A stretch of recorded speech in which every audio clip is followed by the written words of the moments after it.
Good evening, everyone, and welcome to the second BVICCHA Stakeholder Forum. It is indeed a pleasure to have you. I am sorry about the late start, but we had a few challenges with a timer here. But now it seems that everything is in order, and we are ready to go. My name is Bernie Harrigan, Chairman of the Chamber of Commerce and Hotel Association.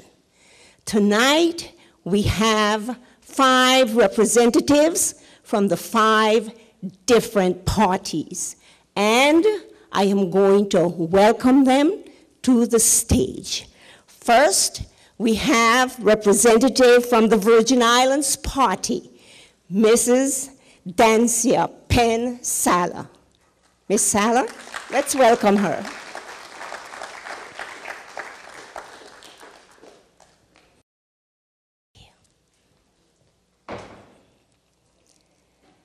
Next, we have the representative from the National Democratic Party, Dr. Orlando Smith. Dr. Smith.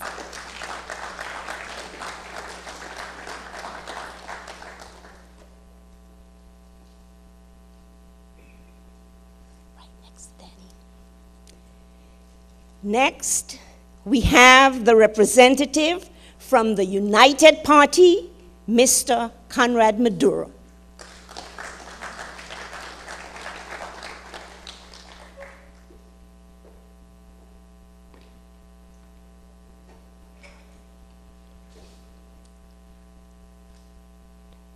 Next, we have the representative from the People's Patriotic Alliance, Mr. Natalio Whitley.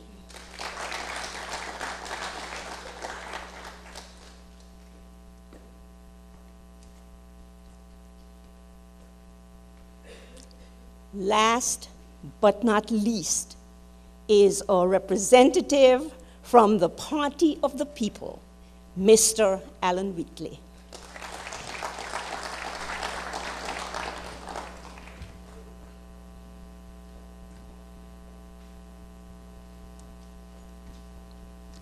And our distinguished moderator for tonight, BVICCHA member, Mr. Colin O'Neill.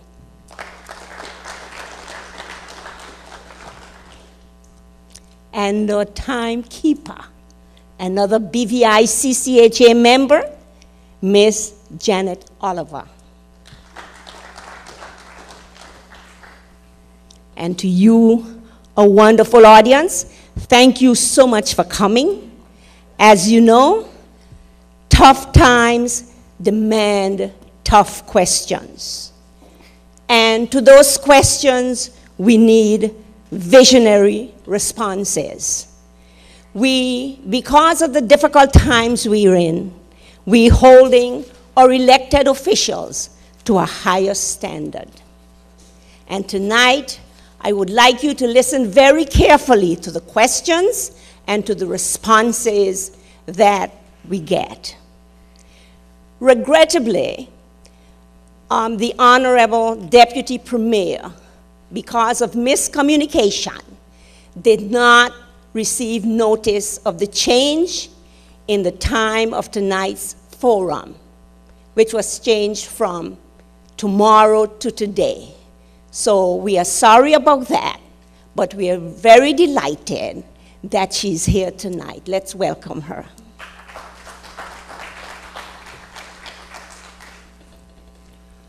So, given the lateness with which we have started, I am not going to prolong my welcome. I would like you to sit back and enjoy, and keep in mind that there will be no applause during the proceedings, just what you're doing now and at the end of the proceedings. And if you have questions, I believe Avril has given you index cards. You can write them on those index cards. They will be collected, and a random sample of 5 will be selected, 3 to 5. Thank you very much. And now to you, Mr. O'Neill. Thank you very much, Madam Chairman. and thank you to the audience. Before the forum got underway tonight, I had an opportunity to meet with the panel to remind them of the forum rules, which had been circulated to them previously. The rules are fairly simple and straightforward, and I think that so that nothing is misunderstood in terms of how the proceedings will unfold, it's incumbent on me to share the rules with you very briefly. To begin with, the candidates will have 1 minute to make a brief opening address, or give brief opening remarks, if you will. After that, we will get straight into the questions. The questions were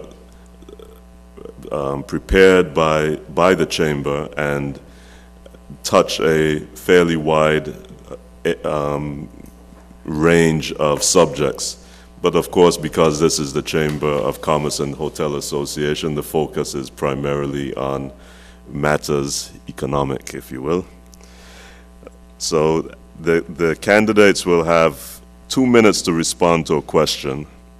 There are some questions which are multiple parts, and with respect to those, they will get an extra half a minute. Each candidate will have 2 minutes to respond to a question, as I indicated, and 1 minute will be allotted to each candidate to respond to the response of another candidate. Mrs. Oliver here is our timekeeper. She is going to be very rigorous with enforcing time limits, because we have only so long to be here. A sound will be audible to the candidates, indicating when your response time has expired, and we want to allow you to share your thoughts freely. But when you hear the timer go off, could you please try and wrap up your response? Again, I believe in flexibility and politeness, so we will try to strike a balance between rigor and flexibility. If you are asked a question and you don't understand what I have asked, please ask me to repeat it. There's a penalty section. If you exceed your allotted time, the rules say that the other candidates will be given the same amount of excess time plus a penalty time. We'll see how that works. Again, this goes without saying, but we want to keep everything, we want to make sure that the level of the debate remains consistent with our expectations.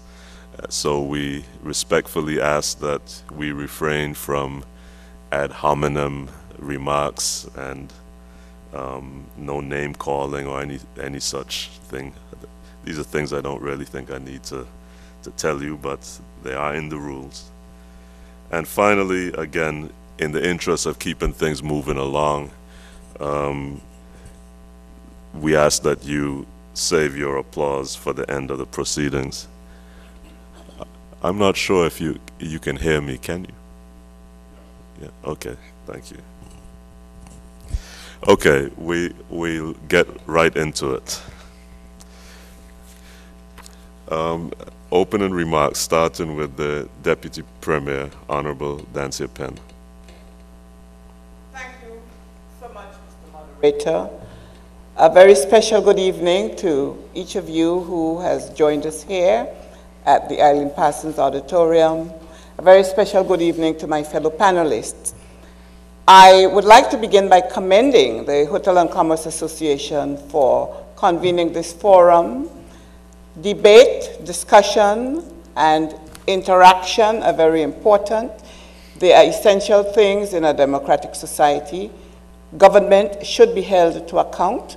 Those who seek to lead a country should be held to account. I only learned after lunch today, as you heard already, that this session was on this evening.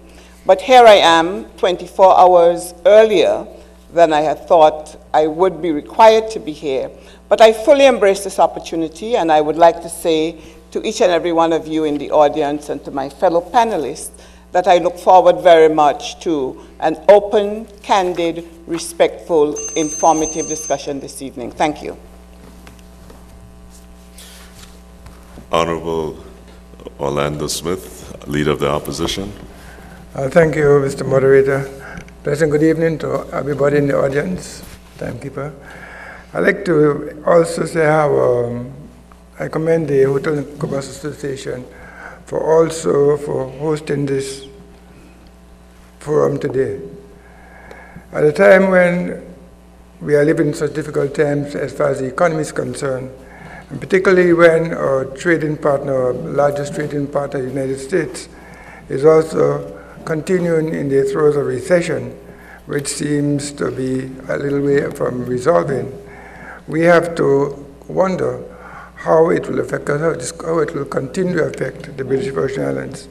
And I'm sure all the members of the Hotel and Commerce Association have those questions, and they're eager to understand how the members of the party would address them. I too have these questions and have considered them. I'll be happy to share my views about those questions with the members of the audience and all my colleagues here. Thank you, Dr. Smith. Mr. Maduro. Good evening to all.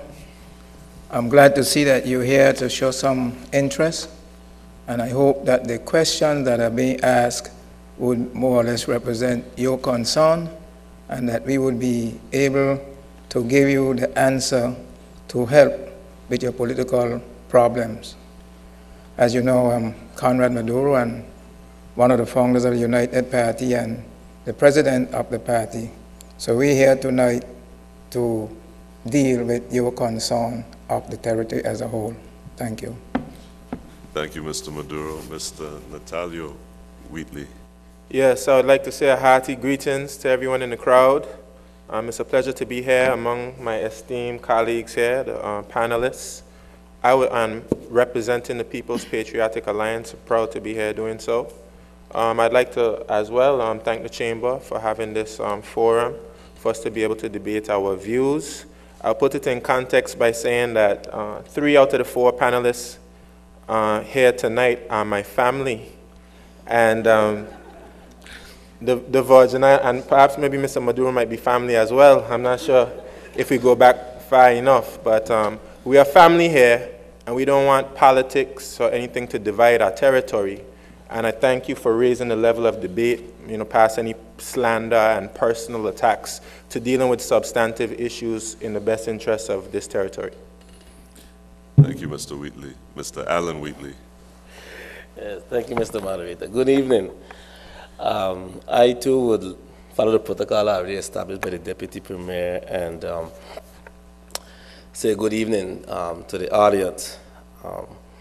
Having been here last week, I had an opportunity to reflect on what transpired last week, and I have a lot of appreciation for what the Commerce Association has done here, simply because it has allowed each respective party to be able to come and bring forward their platform, which is not common in the BVI. It has also forced all of us as candidates to think carefully about what we are saying in terms of what we would like to do and the feasibility of such. So I can only say that you've set a standard with respect to this particular forum, and I will encourage more of this in the future. Thank you. Thank you. Thank you all for your opening remarks. Many years ago, President Bush I, said that he wasn't big on the vision thing. but we know what happens when there is no vision. So the first question is a very general one, and all questions will be posed in the order in which the panelists are seated. So first to you, Mrs. Penn. What is your party's vision for the territory, and what plans does your party have for making that vision a 4-year reality? Thank you, Mr. Moderator. The Virgin Islands Party is the oldest political party in the Virgin Islands. It this year celebrates its 40th anniversary and relies on a legacy of empowerment. It means that for many years, the party has had a vision for the future of the country, a vision which has obviously had to grow and change as the years have gone by. For the upcoming 4 years, part of the vision that the party has for the country is to continue with the legacy of empowerment, to focus more and more strongly on the youth of the country, on the young people of the country, recognizing fully that they are the future and that the role of any government of the day is to lay a solid foundation for the young people to whom the future belongs. We are mere stewards of the future for them. It is also our vision to continue to grow the economy of our country, to diversify the economy further, to make better use of the opportunities that the recession, the worldwide recession, presents, because one has to take lemons and make lemonade, I think the expression is. And certainly it is important that we diversify our economy. We also need to take a very clear look at our social situation. We have just had completed a document of which I am very proud, the social sector analysis of our country. It was laid on the table in the House of Assembly at its last sitting. And reading it shows very clearly the fact that what our country has emphasized more in the past several years has been the economic development, and it shows that the importance now has to be to keep the balance of the economic and social development, because of course economic development without proper social development is not sufficient. Thank you very much. Thank you, Mrs. Penn. Dr. Smith? Thank you, Mr. Moderator. Good afternoon again, ladies and gentlemen. The National Democratic Party believes that the country, the British Virgin Islands, should be developed to the point where everybody in this territory enjoys good health and a good standard of living, where that standard of living that we've enjoyed so far is not deteriorated any further. We also believe that in order to do this, we have to concentrate on building the economy of this country, so that we can provide for the services that we want to provide. The economy, of course, as everyone knows, is built on financial services and tourism. We believe that we must continue to strengthen those two areas. We understand, we also know that all governments, including this government, have always agreed that they need to concentrate and strengthen financial services and also tourism, but we believe that we need to focus more on tourism now. We also believe that we must do these things in order to secure the health and living condition for everyone, particularly our seniors and the youth. We believe that the youth, we sincerely believe that the youth is the future of this territory, and we must make sure that they understand this. And to do that, we will concentrate on providing them the necessary education, necessary opportunity to get involved in business, the necessary opportunities to get involved in development in this country. And also, we also believe that it is our responsibility to look after seniors. The seniors have brought us to where we are, and we believe it is necessary for us to look after them. And hence, it is necessary for us to provide a good living accommodation for them, where they can continue to live out their twilight years, as we call them, in comfort, not having to worry where their next meal will come from, not having to worry about the cost of medication and things like that, but safe and secure in the knowledge that this territory will be provided for them. We also believe Sorry. Thank you, Dr. Smith. Mr. Maduro? Yes, as you all know, the United Party is the oldest party here in the BVI. And it formed the first elected government under the new ministerial form of government, during which time H.L. Stout was made Chief Minister of the BVI. And our purpose for forming the party is for the people of the BVI to take an interest in their own affairs and to handle their own affairs by so educating the youth in the true meaning of democratic government, and also to train them in the various jobs so they could fulfill from time to time, and in particular, bringing up the youth. For example, in our days we were told that the BVI had the world's best sailors, and today we notice that the different charter boats and so on, all of the captains, most of not all of them, are brought in to run these yachts, which we think that as it stands, our young people should be trained in these various fields in the BVI. So that's it. We're trying to bring the BVI in under the grips and control of its own people. This does not mean that we shutting out people who come in here and become BVI landers. When we say BVI landers, we mean in accordance with the Constitution, not with any kind of discrimination. We feel the BVI landers should own the businesses, the economy should be in their hand, the politics should be in their hands, and sort of like. Thank you. Thank you, Mr. Maduro. Mr. Natalia Wheatley? Yes, the People's Patriotic Alliance would like to see a population here in the Virgin Islands that is educated, that is healthy, that is respectful of the environment, that has strong social and moral values, a population that is peaceful, financially independent, where locals are empowered. We want to see a Virgin Islands that's a good place to walk and visit, a population that is diverse but cohesive, and a society that is fair and just. And we will give you good policies, good leadership, good representation, and we will educate you and give you opportunities so that we can build that type of society. Thank you. Thank you. Mr. Wheatley, Mr. Alan Wheatley. Mr. Moderator, I think I'm going to deviate a little bit in the sense that when you use the word vision, it's very straightforward to say I would like to see a better BVI that is based on a strong economy that takes its citizens' interests at heart and would endeavor to make sure that the country is stable.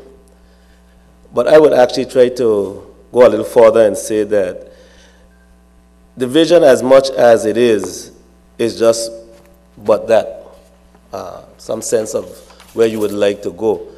The key to all of this really stems from what strategies you're going to implement to achieve this vision. And one of the problems that the party of the people have with the current scenario is that we lack strategy. And one of the things that we embarked on immediately when we came on board was to create some focus points. And we created what we call the Triple E strategy, where our areas of focus are going to be on the economy, education, and the environment. Now, obviously, that doesn't encompass all that one would want to do, but it gives you an areas of focus. And if you don't have a sense of focus as to where you're going to carry this country, you're going to be in problems. And without any doubt, the economy is issue number one, area number one, because with the absence of a viable economy and means of income, people can't survive. We will focus on diversifying, not just for diversifying the economy, but bearing in mind that our areas of focus such as financial services, tourism, construction, and marine industry are paramount.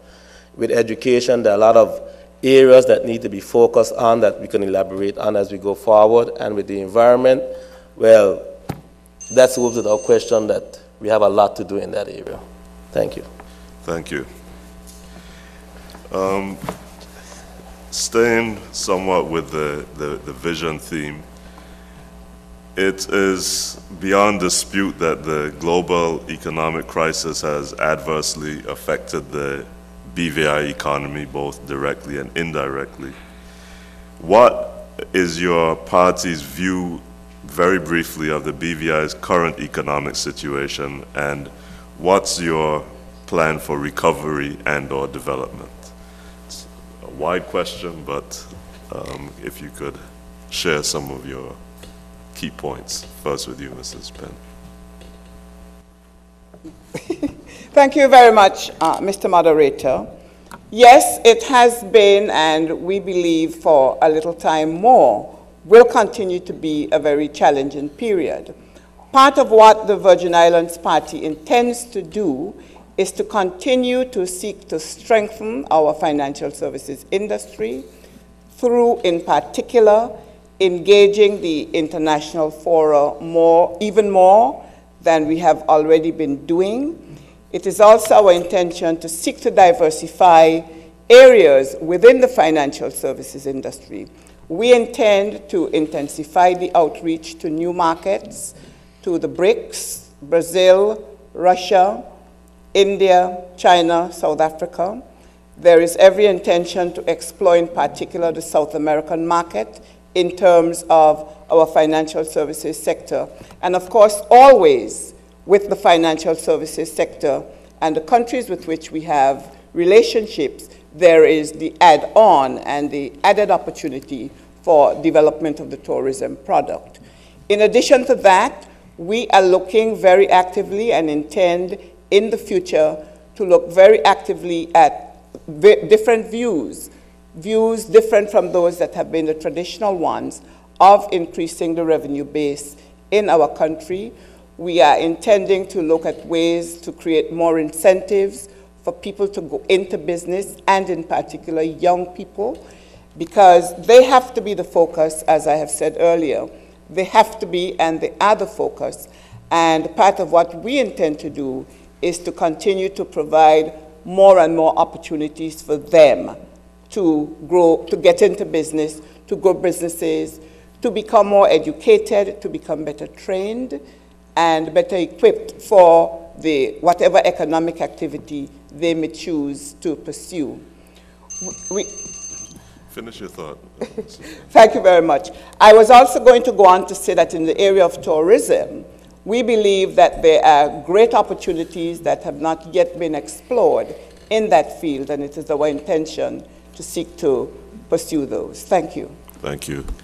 Just before I pass on to Dr. Smith, at the end, I will allow 1 minute for comments on the responses, comments in response to the answers of any particular panelist. I'm sorry, a little bit of housekeeping. I was asked to mix up the order a little bit, so Dr. Smith, rather than go to you, I will go to the far end and then come back.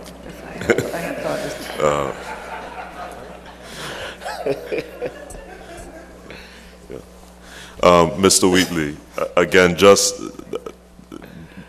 because we had a slight interruption, again, the question is, what's your party's view of the BVI's current economic situation, and what is its plan for recovery and/or development? 2 minutes.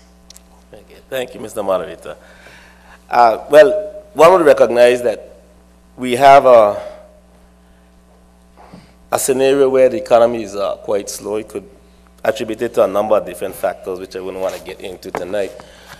However, the scenario with financial services is such that it's a fairly well-managed industry that has, in my opinion, pretty good strategies that probably, in my opinion, right now, doesn't need to be the most substantive focus for any government. They continue to develop themselves as they go along. Where I feel we have a far greater problem is the leadership in areas such as tourism. That whole entire sector is a far bigger contributor to GDP.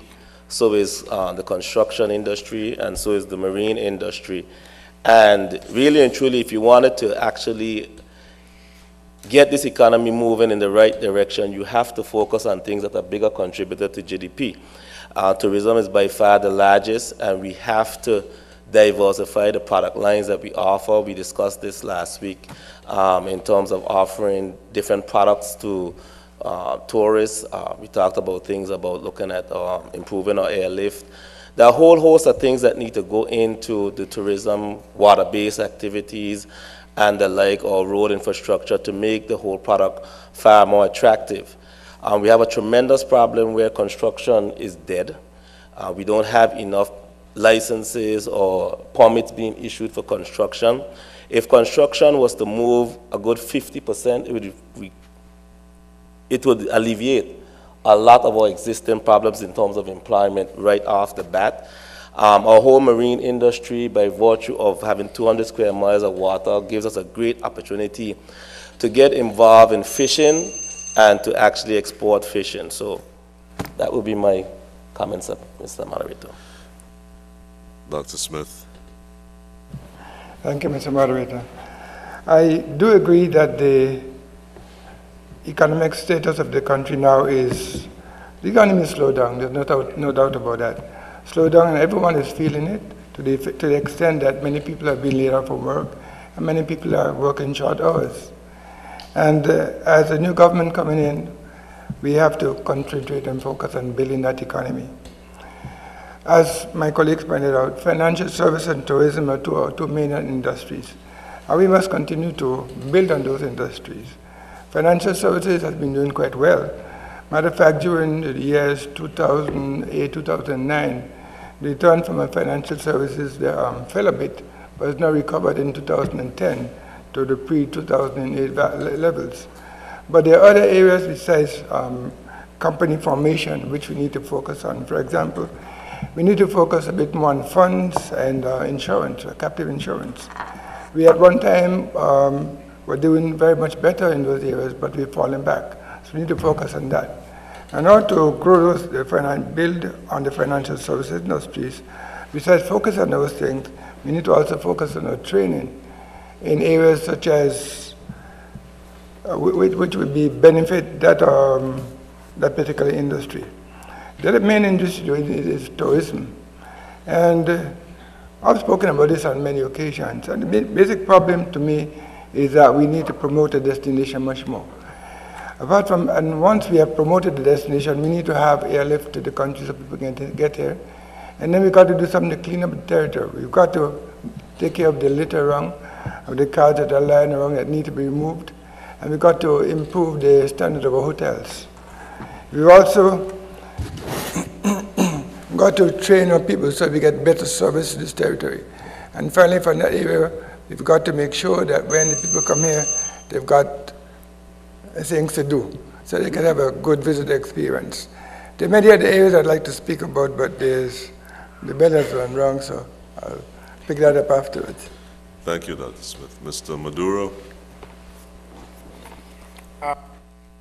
Economy, the pillars of our economy, as far as I know, is tourism, offshore business. You have agriculture and fisheries. And tourism and offshore business, when it comes to influence them to improve them, is beyond our control. As it now stands, you have a worldwide recession. There's nothing you can do to compel tourists to come. There's nothing you can do to compel overseas people to open new companies and so on. These things are beyond us. What we have before us are the other two pillars, agriculture and fisheries, which fed our forefathers all the years that sent me to school, and I think we need to improve on these so at least we can have food to eat. We had a recession here in 1945, in the 40s, after World War II, And our fathers who went to St. Thomas to look for employment, they had to return home again and turn to the ground. This is the only thing as far as I see, our 2 pillars here locally, we have to use them because we cannot compel, or now we don't have nowhere to sort of cause the worldwide recession to improve. That's my contribution. Thank you. Mr. Wheatley, Natalia Wheatley. I guess unless we get specific, many of us up here will be saying things somewhat similar, in a somewhat similar fashion. The current economic situation, I would say, is very bad. People are losing jobs. People are even losing their homes to the banks. We have a high cost of living. We have unemployment. Many people are sitting at home waiting for a job. And I'm not sure if we're getting the accurate picture of how much unemployment is in this territory. Of course, we'd want to maintain financial services. And financial services, as the Honorable Dr. Smith said, isn't doing too badly. But I think that our people need a greater stake in the financial services industry. And to do so, we can improve the education system. And when we get to education, we could be more specific, provide more opportunities for experience within the financial services industry through apprenticeships and through doing exchanges in different countries. And we also have to enforce the labor code. Of course, we need to strengthen tourism. 70% of our tourists come from North America, and there's a need to diversify the markets in which we are doing business. We have China, we have India, we have Canada, and we have Brazil and the rest of South America. And that will help us to improve our tourism sector. Of course, we have to improve the product itself.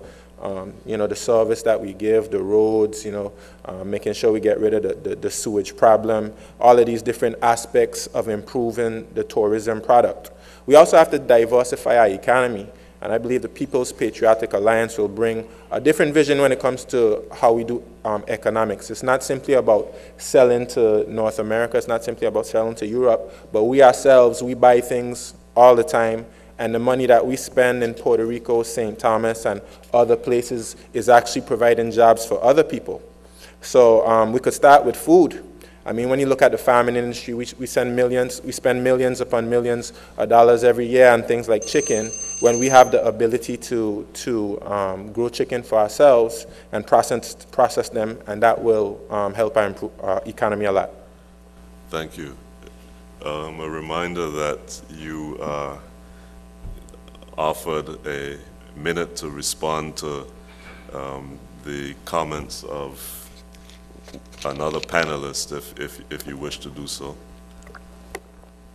Well, thank you, moderator. I would certainly like to use my minute to affirm that the current economic reality is not unique to us, and what it underscores is how much intertwined this country is with the rest of the world. And based on the fact that historically, and by historically I mean in more recent years, our economy has been based on 2 sectors that are very much intertwined with the rest of the world, our current situation is inevitable. And I would say that but for good stewardship, it would have been not as good as it is. I just wanted also to emphasize the importance of the environment, proper and better care of our environment, as we seek to build our economy, because any development has to be sustainable development. And part of sustainable development has to be having an environment that is preserved even as it is developed. And part of what we must do is find that balance between development and environmental preservation.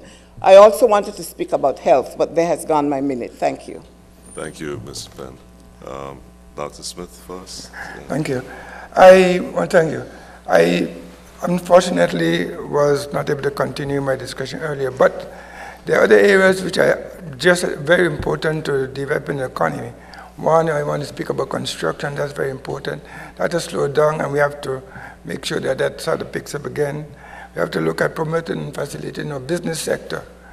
And one of the areas that the National Democratic Party intends to do it is by developing the Business Bureau, which started several years ago. By using the Business Bureau, we can be able to help people, especially startup businesses, get their business started, get better access to capital, and be able to sustain their businesses. I would also like to say that Apart from that, we have to also diversify our economy in other ways besides just tourism and financial services. You must look at fishing, deep sea fishing. There hasn't been one deep sea fisherman in the territory who has done very well. We need to be able to expand that. We need to look at aquaculture. Aquaculture, because we all know now that at least 30% of the fish we eat is grown by aquaculture. And if we get into that, we'll also be able to increase our catch and be able to also export as well. And we also have to look at things like ship registration, improve that, transshipment, and also agriculture. Thank you, Dr. Smith. You had your hand up, Mr. Wheatley? Yes. Natalia? Just to make a comment, I mean, we can't get away from the fact that we're in a global village and we are being impacted by things that are happening in North America and Europe and so on and so forth. But there are other nations around the world, you know, China, Brazil, and Canada, who are not as affected as greatly as we are being affected because of certain amount of independence within their economy.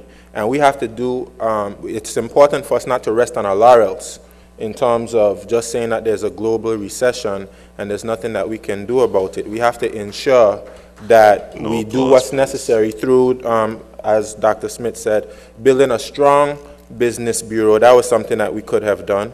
We have to strengthen the national bank to be able to give access to credit. We could encourage the formation of investment clubs, because when we are on our own, it may be a little bit more difficult for us. But when we come together, we have a lot more financial strength, and we can also form a national development corporation to build businesses on a larger level. Thank you, Mr. Wheatley. Alan Wheatley, you wanted to use your... Yes, Mr. Moderator. Well, it's obvious, based on what is being said, that if we're going to take this whole issue of the economic crisis serious, first and foremost, we have to come up with an economic plan. And it's, you know, it's nice to stay here and speculate about a number of different things in theory. The point is that hitting the ground November 8th, whoever is in has to be able to come up with a plan. It should actually already be formulated, that is going to be practical, that has to be implemented and implemented quickly, which means you got to figure out what are the quick fixes in this economy, and the fastest thing to fix is tourism and construction. You could speculate all you want. If we don't decide what we have to do and decide it quickly, we're going to have more problems than Jimmy Knight come next year. Thank you. Again, audience, could you please refrain from applause, much as you may endorse the views of any of our panel, any member of the panel. Oh, sorry, Mr. Maduro. I apologize. But it's no maybe about it. We know that the economy is something that we have to scratch our head about and finding ways and so on to keep it alive. And it comes from a lot of foresight. And because of that very reason, the United Party had the foresight to put the financial services in power, and where it is right now. We are the ones who carried that bill to the House. It was done under the United Party. And the financial services now is bringing in more than half of the revenue to the government. As a matter of fact, if it wasn't for that, the government would have already gone bankrupt. There's a lot of things we can do if we put our heads together and do it. And one of the things is to keep the economy going, you have to make sure that your people are trained for the jobs, and that your people are not too proud to do the jobs, so that the money itself will remain circulating in the country. Most of our labor is imported here, and it's not good for our economy. All these things we have to look into. Thank you, sir. The next question, we will start with Dr. Smith first. Again, it's a sort of a big picture question. In the recent ratings of the Caribbean and Central American countries of the future 2011-2012 winners, the BVI ranked #1 among the top 10 countries for best quality of life, #2 for best human resources, but was absent from all of the other categories, namely best economic potential, best business friendliness, best foreign direct investment strategy, best cost effectiveness, and best infrastructure? Now, this is a big question, but the time you have, can you explain what your party will do to improve the BVI's ranking in the best economic potential and best business friendliness categories? So what would you do to improve our ranking in terms of best economic potential and business friendliness categories? Starting with you, Dr. Smith.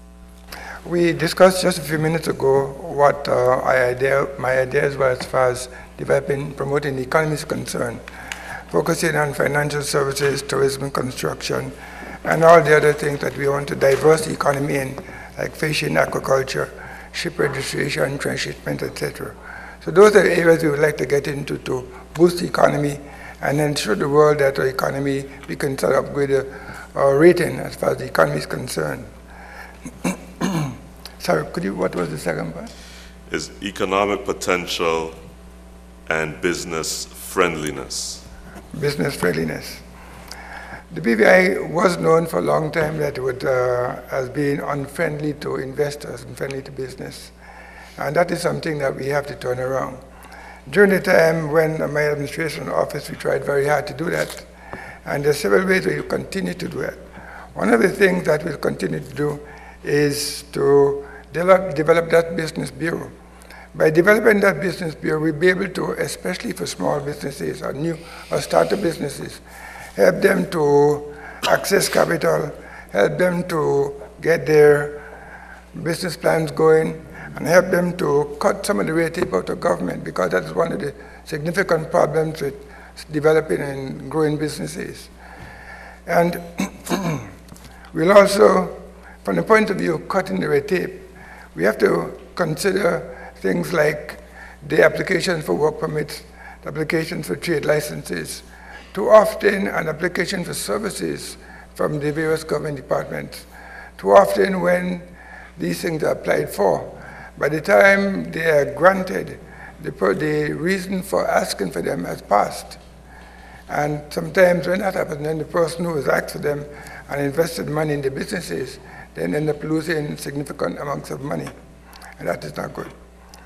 We also have to be more friendly towards external investors and internal investors, because we must realize that as a country we cannot progress without investment. That is what we need in order to help us to develop a country to provide the services we need for our people. Thank you. Mr. Maduro. Could you repeat the question, please? Okay.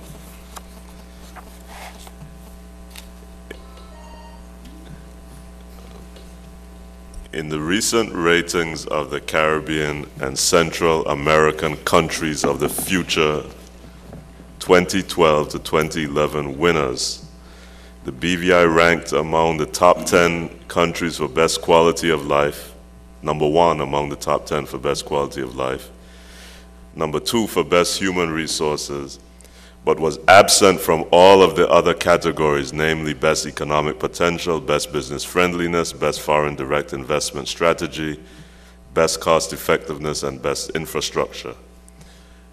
Could you explain what your party will do to improve the BVI's ranking in the best economic potential and best business friendliness categories?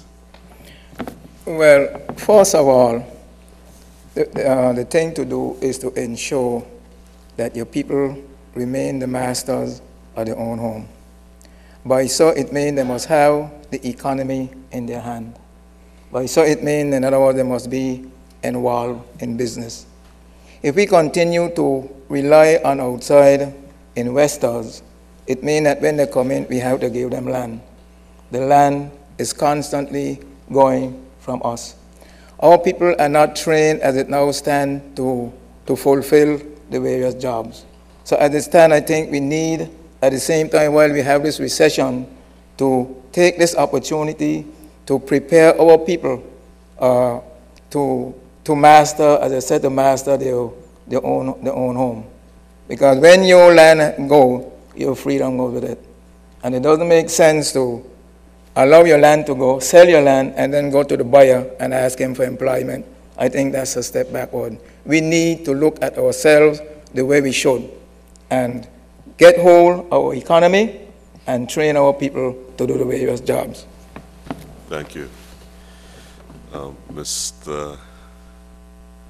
Natalia Wheatley. Okay, thank you for the question.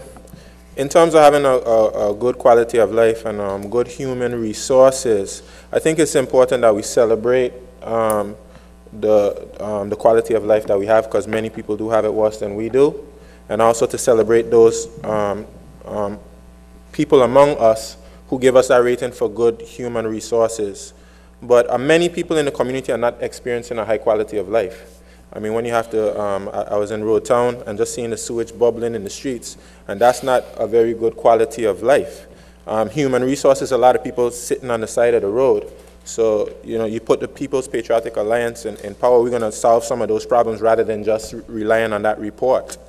In terms of economic potential and being business friendly, actually, I think that we're very business friendly when we give in contracts to companies like Bywater and to Coram Island Development.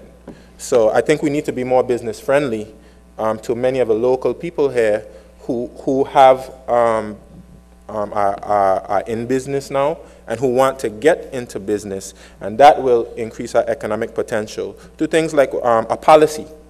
We need a policy that's put in place that says, okay, if new business is coming, we need a criteria. Is that new business going to be owned primarily by locals? If not locals on their own, in partnership with other people from elsewhere, and genuine partnerships, not just fronting.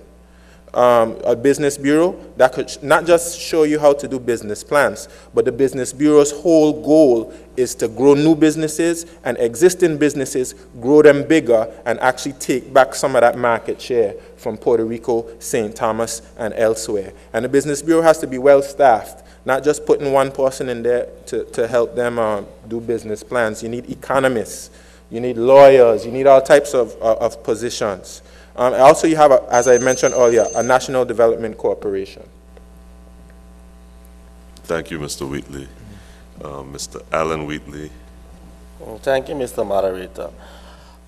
First of all, if you're going to address the issue of the economic potential, you know, investors look for a couple of things in terms of where the economy is right now, in terms of the immediate, medium term, and long term.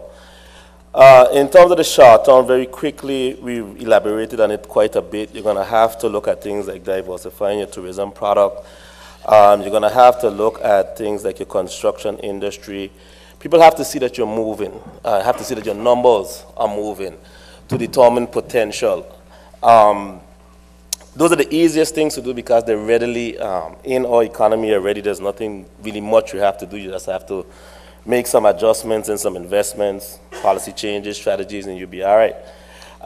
In terms of the medium and long term, we're going to have to look at other areas. I elaborated on things like, or alluded to things like marine industry, potential for exporting fish, getting mega yachts in here in terms of diversifying the marine industry. Telecommunications is a wide open market that has been at our doorstep for some years. We just haven't exploited it. Transatlantic shipping is another one that has been there that we simply have not done the requisite to put it in place. So we're not short really of options in terms of short, medium, or long term. We just have to put the right policies in place and we can get there. In terms of the issue of the business friendliness, a lot of it has to do really with how we lead. And I remember when I was in government, one of the things that we had done is we named the Ministry of Finance to the Ministry of Finance, Economics, and Development, simply because we recognized that enough investment wasn't taking place within the BVI. And one of the things that we have discussed in the POP is actually to remove development from under the Premier's office and to expand the Ministry of Natural Resources and rename it the Ministry of Natural Resources, Tourism, and Development, and focus on bringing all natural resources which are paramount to tourism, and also focus on development and broaden the opportunities in the BVI. Thank you. Finally, Honorable Nancy Penn. Thank you, Mr. Moderator. Let me begin by saying that I too believe we should celebrate the quality of life that we have. And let me also say that I agree very substantially with the points that each of my fellow panelists has made. And what should be clear to my mind is that really what the answer has to be to both of those categories is that the focus has to be on people. The focus has to be on people and the development of the person and the persons in our society, and the focus has to be central to people. But in the area of economic potential and how to improve that, certainly I think we need to improve our infrastructure, we need to improve our health sector, we need to address in a more meaningful way the problems with sewage and the various other infrastructural concerns. We need to build and create a society that has and offers genuine opportunities for all. And we definitely need to have an improved investment climate and improved conditions for business and for business development in our country. And they can never and should never be stagnant because they will always have to shift. And what we would have to look to and need to look to is best practice everywhere, set ourselves the highest standards, the highest benchmarks, adhere to them, and always do so. In the area of business friendliness, one can repeat very much the same, but again, it has to be people-focused and people-centered, We have to have stronger and better training in all the relevant areas for our people. We have to have apprenticeships, as other speakers have said, and our education, the formal education of our people, has to be more focused and more targeted. Our human resources capacity has to be improved. We need to build a happier society. This country is very mixed. There are people from well over 100 countries who live here, who love it, who consider it home, and part of the task going forward has to be to build a happy, cohesive, united society, a society in which people feel a sense of pride, in which people feel they have a place. And we certainly need to focus a great deal more on economic planning and economic development. Thank you.